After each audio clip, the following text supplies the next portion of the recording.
This story comes from CNBC. FTC bans hidden junk fees in hotel and event ticket prices. Now, that doesn't necessarily mean that it's they're banning it per se. They're just saying you got to disclose it. It's not that they're saying you can't put junk fees in there. They can put all the junk fees that they want. They just have to disclose it before you rent the room or before you sign up for the hotel. Right. Right, or before you buy the ticket or buy whatever. the tickets. Yeah. And this is one of those things where like, how the fuck is this? Is there no movement on this already? Yeah. Right? Like, how in the world is it legal for them to tell you one price, wait until you're like 9/10 of the way through the purchase and say, oh, look at that, $17.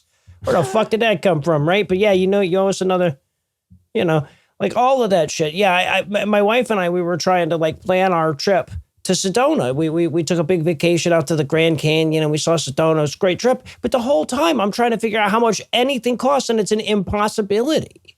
Yeah. Yeah. At this point, it's like you go to the Courtyard and there's a fucking resort fee and you're like, where's your resort? What are you telling me? This is a hotel. This is not a resort. I feel like I just want to be like, look, I realize you think it's a resort, but it is definitely a hotel. Please don't charge me an extra $100 a night to stay here. Right. But that fee is just like, but we're a really good hotel. And it's like, but then put that in the price of the fucking room. And that's what this is all about, right? Like what it's really all about is that everybody's just like, oh, wow, $169 a night. Well, I guess we can afford that. It's a really nice place, but we could probably afford that much. And then they get there and it's, So, but again, this is like a dumbed down version of the law that was proposed, right? Which was supposed to ban junk fees altogether. And they're like, they finally land on, all right, but you at least have to tell people about them. And even that probably won't actually get through.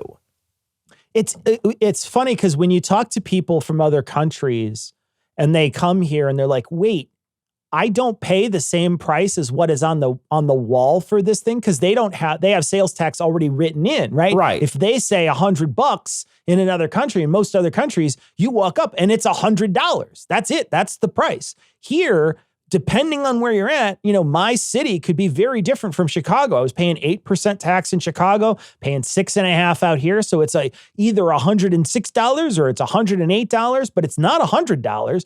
Everywhere you go, you've got to expect to spend more. And in America too, you also have a tipping culture, right? So not only do we have a sales tax added on at the end, we have a tipping culture. We've been lying to ourselves about all these different prices for so long that everything's so cheap. And it's like nothing's cheap because we tack on a million different fees after the fact. Well, that's actually a really good point, that just structurally we've created a world where that's almost bound to happen, right? Because we're so used to, like you say, we're so used to the price not matching up what we're paying to begin with that we don't even notice. And that's where these fees come from, right? Like they come from the fact, because like, most of the time, if you're like, hey, what's this resort fee going on here? They'll take it off. Most of the time you can get those fees removed. It's just that most people don't notice it. And like you said, they don't notice it because they're so fucking used to that being the standard of like what you say is the price and what I end up paying are two different things no matter what.